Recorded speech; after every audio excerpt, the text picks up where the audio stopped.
সুপ্রিয় শিক্ষার্থীরা, আশা করি তোমরা ভালো আছো। আমিও ভালো আছি। আমি অজিত কুমার রায়, সিনিয়র সহকারী শিক্ষক, রংপুর উচ্চ বিদ্যালয়, খানসামা, দিনাজপুর। আজকে এই অনলাইন ক্লাসে তোমাদেরকে শুভেচ্ছা ও স্বাগতম। আজকে আমি তোমাদেরকে নতুন একটা কৌশল শেখাবো। আমরা ত্রিকোণমিতির sine 0 degree, 30 degree, 45 degree, 60 degree এবং 90 degree, sine, cos, tan, cosec, sec, এগুলো হচ্ছে আমাদের মানের দরকার হয়। এগুলো তো অনেক সময় আমাদের মনে থাকে না, সেজন্য একটা কৌশল নিয়ে তোমাদের সামনে আজকে আমি উপস্থাপন করব। তোমরা মনোযোগ সহকারে সেটা লক্ষ্য করবে, দেখবে। দেখো, এই যে সূত্রটা, এটার হচ্ছে লেফট হ্যান্ড ফিঙ্গার রুল। অর্থাৎ আমি একটা বাম হাতের দিয়ে হাত লিখেছি, হাতের আঙ্গুল সহ। লক্ষ্য করো,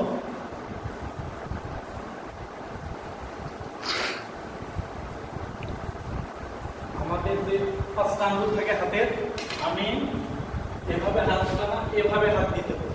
এখানে বৃদ্ধাঙ্গুলি আর এখানে কনিষ্ঠ, মানে সবচেয়ে ছোট, আর এটা হচ্ছে বৃদ্ধাঙ্গুলি যেটা আমরা বলি, আর এটা কনিষ্ঠ মানে ছোট।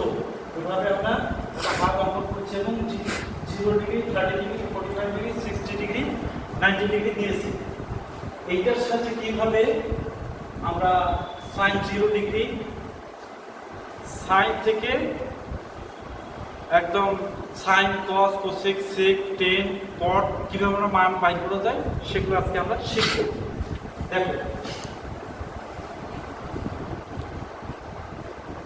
অনেক বড় কোনো সমস্যার সমাধান করতে করতে আমাদের সাইন 0 ডিগ্রি মানের দরকার। তাহলে আমরা এখন সাইন 0 ডিগ্রি মান কিভাবে বের করব আমরা সেটা শিখব। তাহলে সাইন 0 ডিগ্রি ইকুয়াল, এটার একটা রুলস আছে এখানে, শুধু অবশিষ্ট আঙ্গুল পুরোবার অবশিষ্ট আঙ্গুল ভাগ 2। তাহলে পুরোবার অবশিষ্ট আঙ্গুল ভাগ 2। অবশিষ্ট আঙ্গুল বলতে আমরা এইখানে দিব, এখানে দেখো, এখানে আমাদের এইভাবে নিতে হবে। সাইন 0 ডিগ্রির মানে দরকার, এখানে অবশিষ্ট আঙ্গুল 0 করে কোনো আঙ্গুল আছে? কোনো আঙ্গুল নেই। তার মানে কোনো আঙ্গুল নেই বলতে তাহলে শূন্য আমরা রাখি। তাহলে সাইন 0 ডিগ্রি মান কি হবে? 0 নিচে কোনো কিছু এখানে থাকে, তাহলে সাইন 0 ডিগ্রি মান 0। আশা করি বুঝছো তোমরা।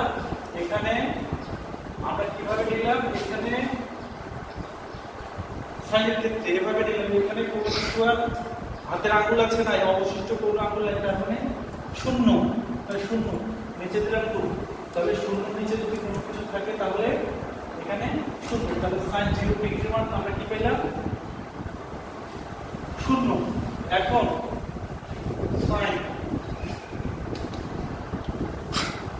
সাইন 30 ডিগ্রি মানে দরকার। সাইন 30 ডিগ্রি সূত্র হচ্ছে কি, আমার অবশিষ্ট আঙ্গুল বরাবর ভাগ 2। সাইন 30 ডিগ্রি এখানে দেখো, সাইন 30 এর কয়টা আঙ্গুল অবশিষ্ট থাকে? কয়টা? একটা। তাহলে এখানে আমরা কি লিখব? 1। তাহলে এখানে সাইন 30 ডিগ্রি কোণ কি পেলাম আমরা? হাফ পেলাম। সাইন 30 ডিগ্রি মান পেলাম হাফ। তাহলে সাইন 30 ডিগ্রি মান হাফ। এখন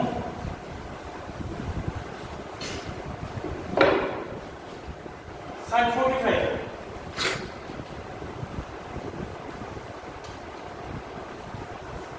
সাইন 45 ডিগ্রি। সাইন 45 করতে গেলে লক্ষ্য করো, আবার একই নিয়মে কয়টা বাকি থাকে?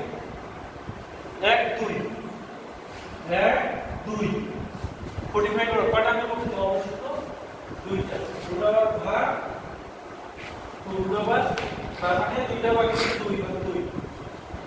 এখানে আমরা টু কি লিখতে পারি, root two into root two রেখে এটা ক্যান্সেল হলে 1/√2।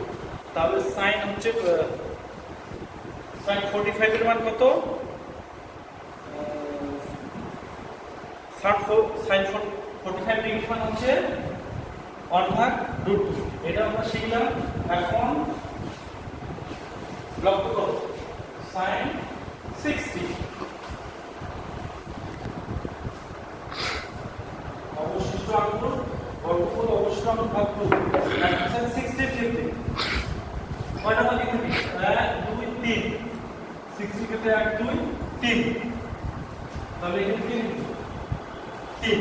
তাহলে এটাকে আর কোনো কিছু করা যাবে না। sin 60 ডিগ্রি মান আমরা পেলাম √3/2। আশা করি তোমরা বুঝবে এবং খুবই সহজ মনে রাখার জন্য একটা টেকনিক। এই টেকনিকটা তোমরা অবলম্বন করলেই তোমরা সহজেই এই মানগুলো বের করতে পারবা। তাহলে sin 60 গেল। এখন মনে করো sin কি 90। sin 90 ডিগ্রি মানে অবশিষ্ট আঙ্গুল ভাগ 2। তাহলে sin 90 ডিগ্রির ক্ষেত্রে 90 ক্ষেত্রে কি দেখো তো কয়টা আঙ্গুল বাকি থাকে? 1 2 3 4 চারটা। তাহলে এখানে কি লিখবো? 4 √4 ভাগ 4। এখন আমরা কি করতে পারি? এখানে 2 স্কয়ার করতে পারি 2। তাহলে স্কয়ার কাটা গেলে এখানে 2/2 তার মানে 1। তাহলে sin 90 ডিগ্রির মান কত? আমরা কি বললাম? sin 90 ডিগ্রির মান 1 পেলাম। sin 90 ডিগ্রির মান 1। এখন দেখো একটা মজার বিষয়, সাইনের ক্ষেত্রে ঘড়ির কাঁটা যেদিকে ঘুরে সেদিকে নিলাম, আর কসের ক্ষেত্রে কি হবে? ঘড়ির কাঁটা উল্টো দিকে যেদিকে ঘুরে সেদিকে হিসাব করে কসের মান বের করতে হবে। দেখো এখন আমরা এইখানে দেখছো ঘড়ির কাঁটা যেদিকে ঘুরে সাইনের ক্ষেত্রে সেদিকে নিব, এবং কসের ক্ষেত্রে ঘড়ির কাঁটা যেদিকে উল্টো দিকে ঘুরে সেভাবে আমরা পাই। এখন তাহলে মনে করো কসের ক্ষেত্রে cos 0 ডিগ্রি মানে যখন আমার, তাহলে cos 0 ডিগ্রি আমাদের সূত্র হচ্ছে অবশিষ্ট আঙ্গুল ভাগ 2। তাহলে অবশিষ্ট আঙ্গুল এখন দেখো এখানে এই দিকে আসবে, এই দিকে এখন মানে ঘড়ির কাঁটা উল্টো দিকে যেদিকে করে সেদিকে cos এর ক্ষেত্রে কয়টা? 1 2 3 4। তাহলে এখানে কি 4 লিখব। তাহলে এখানে 2 এর উপর স্কয়ার করলে 4/2। স্কয়ার কাটা গেলে 2/2 ইকুয়াল 1। তাহলে cos 0 ডিগ্রির মান আমরা কি পেলাম? cos 0 ডিগ্রির মান 1। আশা করি এটা তোমরা বুঝছো। খালি মনে রাখতে হবে সাইনের ক্ষেত্রে ঘড়ির কাঁটা যেদিকে ঘুরে সেদিকে নিতে হবে, এবং কসের ক্ষেত্রে ঘড়ির কাঁটা উল্টো দিকে যেদিকে সেদিক থেকে হিসাব করতে হবে। এখন cos 0 ডিগ্রিতে cos 45 ডিগ্রির ক্ষেত্রে sorry sin 0 sin cos 30 sorry sin শিখলাম cos 30 ডিগ্রির ক্ষেত্রে √/ভাগ অবশিষ্ট আঙ্গুল ভাগ 2। তাহলে এখন 30 ক্ষেত্রে লক্ষ্য করো এখন কয়টা বাকি থাকে? 1 2 3। তাহলে এখানে কি লিখবো? 3। cos 30 ক্ষেত্রেও কি হবে? √3/2। আমরা এটাও পেলাম। এখন cos 60 তোমাদের বোঝার জন্য আমি সাইন কসের একদম 0 থেকে শুরু করে 90 ডিগ্রি পর্যন্ত মান বের করে দেখাচ্ছি, তোমাদের যাতে মনে থাকে, তোমরা যাতে সহজে বুঝতে পারো, সেজন্য আমি একদম 0 থেকে 90 ডিগ্রি পর্যন্ত মান পাই করে দেখাচ্ছি। cos 60 ডিগ্রি ক্ষেত্রে আমি লক্ষ্য করো এখন রুট ওভার আর অবশিষ্ট আঙ্গুল ভাগ 2 এখন 60 ক্ষেত্রে কয়টা আঙ্গুল কত এক তাহলে এখানে হবে হাফ তাহলে sin 60 ডিগ্রি মান হচ্ছে না সরি cos 60 ডিগ্রি মান আমরা কি পেলাম হাফ পাইলাম ঠিক আছে এখন আমরা cos 90 লিখছি cos 90 ডিগ্রি ক্ষেত্রে সূত্র হচ্ছে বরাবর অবশিষ্ট আঙ্গুল ভাগ 2 90 ক্ষেত্রে এইখানে দেখো 90 ডিগ্রি করে cos এর ক্ষেত্রে কোনো আঙ্গুল বাকি আছে নাই কোনো আঙ্গুল বাকি নেই তার মানে আমরা কি লিখব শূন্য তাহলে শূন্য হচ্ছে কোনো কিছু যদি থাকে তাহলে cos 90 ডিগ্রি মান আমরা পেলাম শূন্য তাহলে আমরা sin 0 থেকে 90 ডিগ্রি এবং cos 0 থেকে 90 ডিগ্রির মান কিভাবে সহজে একটা সহজ উপায়ে একটা টেকনিক কিভাবে বাইর করতে হয় সেটা আমরা শিখলাম আশা করি তোমাদের কাজে লাগবে এখন মনে করো তোমার sin cos শিখলাম এখন tan এর ক্ষেত্রে tan 30 ডিগ্রি সাপোজ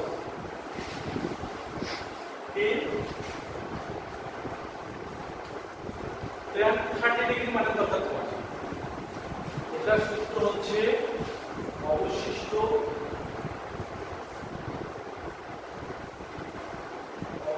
আঙ্গুল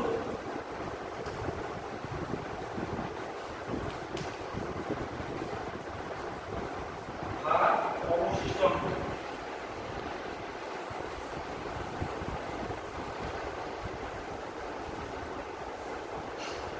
রুট অবশিষ্ট আঙ্গুল ভাগ রুট অবশিষ্ট আঙ্গুল এখন দেখো tan 30 ডিগ্রি ক্ষেত্রে tan থিটা সমান আমরা কি জানি sin থিটা ভাগ cos থিটা তাহলে আমরা কি sin 30 ভাগ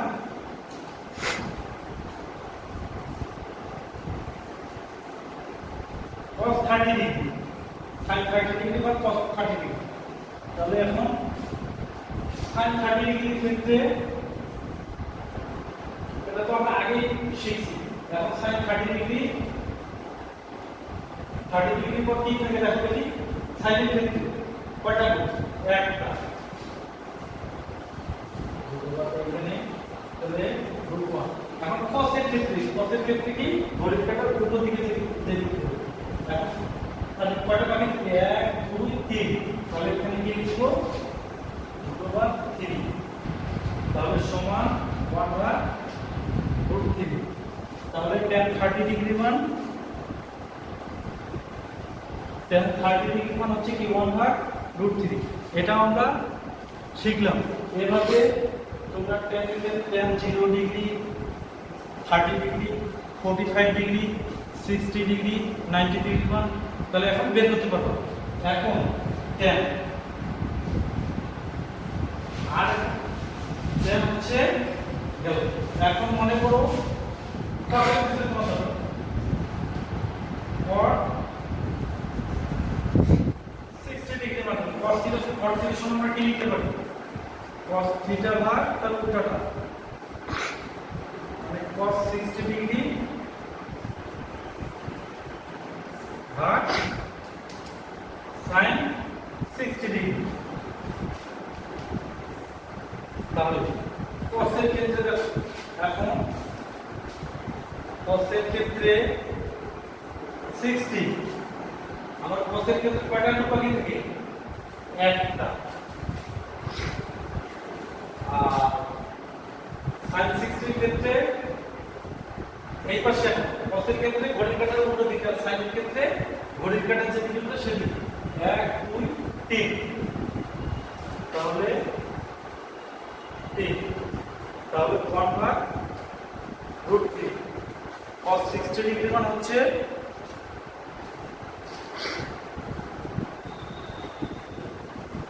cos 60 ডিগ্রি মান হচ্ছে তাহলে আমরা পাইলাম cos 60 ডিগ্রি মান 1 ভাগ রুট 3 আশা করি তোমরা বুঝে গেছো কিভাবে সহজে আমরা মান বের করা যায় সেই কৌশল অবলম্বন করে আমরা মানগুলা বের করতে পারি।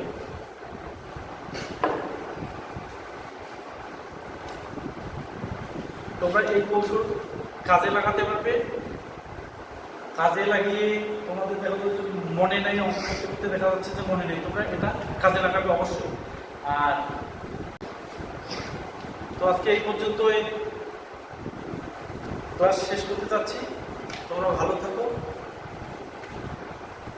এই করোনাকালীন সময়ে তোমরা বাড়ির বাইরে গেলে অবশ্যই মাস্ক ব্যবহার করে যাবে